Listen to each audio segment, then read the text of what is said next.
Szeretettel köszöntök mindenkit az Optinet oktatási portáján. Az árképzésről szóló videó második részét láthatjuk. Megismerkedtünk az első részben az alapvető fogalmakkal, bruttó, nettó áfa jelentésével, most pedig ezt fogjuk folytatni. Először is a nettó árat nézzük meg, hogy mit jelent az elábénak és az árésnek az összegeként írható le. Az elábé az eladott áruk beszerzési értékét jelenti, nettó beszerzési árnak, nyersanyagértéknek vagy anyagfelhasználásnak is szoktuk nevezni. Az árés a nyersanyag nettó beszerzési árához hozzáadott érték, amely optimális esetben a költségeinkre és a nyereségre nyújt majd fedezetet. A haszonkulcs megmutatja, hogy az árés hány százaléka a nettó beszerzési árnak, vagy más néven elábénak. Az elábé szint azt fogja megmutatni, hogy a nettó beszerzési ár hány százaléka a nettó eladási árnak. Az árés szint ehhez hasonlóan megmutatja, hogy az árés hány százaléka a nettó eladási árnak. Nézzük, hogy mit is jelentenek ezek a szintmutatók. A nettó eladási ár, tehát az elábénak és az árésnek az összegeként írható le, mindig ezt tekintjük 100%-nak, ez a kiindulási alap. Ebben a példában az elábénk, a nettó beszerzési árunk 333 forint lesz, és az árés pedig 667 forint, így a kettő összege 1000 forintot ad meg.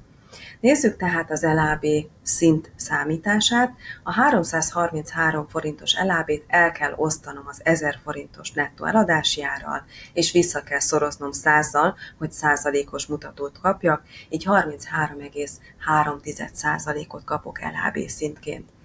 Az árés szint mutatójánál a 667-et kell osztanom az 1000-rel, és visszaszoroznom 100-zal, így 66,7%-ot fogok kapni.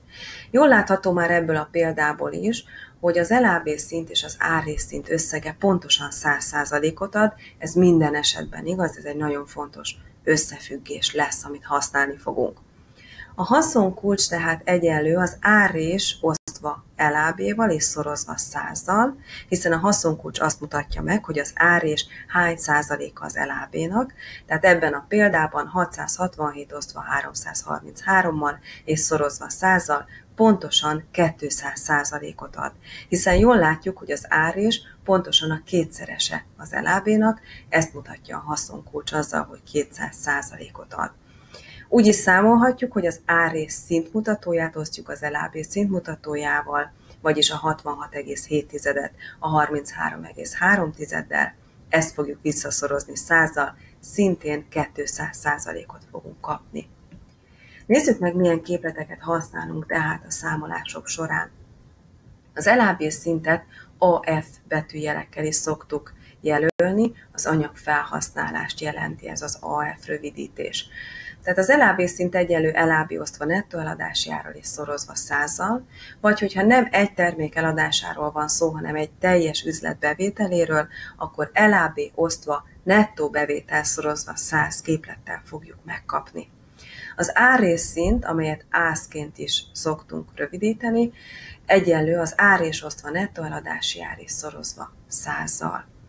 Vagy, hogyha egy üzlet teljes bevételéről van szó, akkor árés osztva nettó bevétel szorozva 100 összefüggéssel fogjuk megkapni. Az elábé szintnek és árés szintnek az összege tehát 100%, erről már beszéltünk. A haszonkulcs, amit HK betűkkel jelölünk, egyenlő az árés osztva elábé szorozva 100-zal, vagy árés szint osztva elábé szint szorozva 100 képlettel kaphatjuk meg. Van még egy nagyon fontos képletünk, amit nagyon sokszor használunk. Nettó eladási ár egyenlő lesz az elábé szorozva az 1 plusz haszonkulcs osztva 100 képlettel. Ez a nagyon bonyolult összefüggés majd sokkal egyszerűbbnek fog tűnni, hogyha megnézzük, hogyan számolunk ezzel a feladatokban.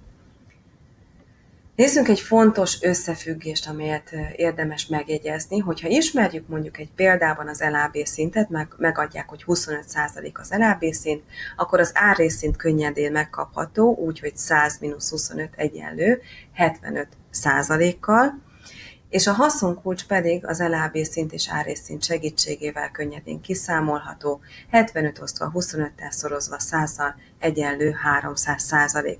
Tehát ha bármelyik szintmutatót ismerjük a kettő közül, akkor a másikat már könnyedén kiszámoljuk a segítségével, és akkor a haszonkulcsot is ki tudjuk számolni minden esetben.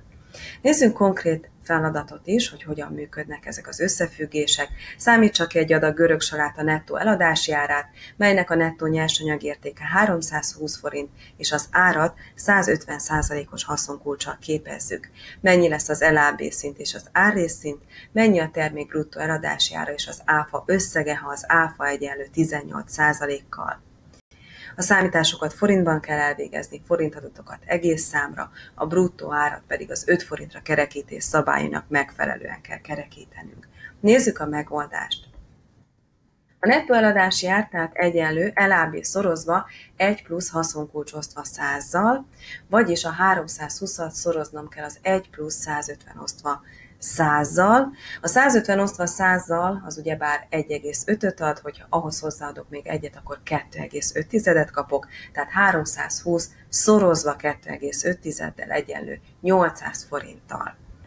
Az LAB szint egyenlő LAB osztva nettó eladási ár szorozva 100-zal, tehát a 320 forintos LAB-t osztanom kell a 800 forintos nettóval, és visszaszoroznom 100-zal, így 40%-ot kapok. Az árrészszint könnyedén számolható a 100 mínusz LAB szint összefüggéssel, 100 mínusz 40 egyenlő 60%-kal, vagy számolhatom a saját képletével is, ár és osztva nettó eladási ár szorozva 100-zal, így pedig a 480-at, ha osztom 800-zal és szorzom 100-zal, 60%-ot kapok szintén. A bruttó eladási árat úgy kapom meg, hogy a nettót megszorzom 1,18-dal, vagyis a 800-at szorzom 1,18-al. Így felkerekítve 5 forintra 945 forintot fogok kapni. Az eladási áfa pedig a bruttó eladási ár és a nettó eladási ár különbségeként kapható meg 945 mínusz 800 egyenlő 145 forint. Nézzünk egy másik példát. Egy étterem ételértékesítésből származó bruttó bevétele szeptemberben 12 000 forint volt, ami ugye 12 millió forintot jelent. Az átlagos árrészszínvonal 57%.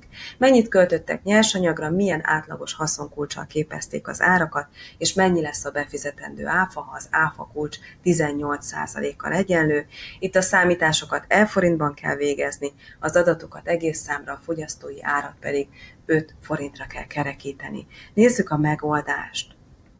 A nettó bevétel egyenlő bruttó bevétel osztva 1,18-dal, vagyis a 12 000-et osztom 1,18-al, így kerekítve 10.169 forintot kapok. Az árrészszint 57%, ezt a feladatban megadták, ebből könnyedén kiszámolom az LAB szintet, úgy, hogy a 100-ból kivonom az 57-et, így 43%-ot kapok. A haszonkulcs pedig az 57 osztva 43 összefüggéssel kapható meg, 133% lesz, hogyha visszaszorzom 100-zal ezt a számot.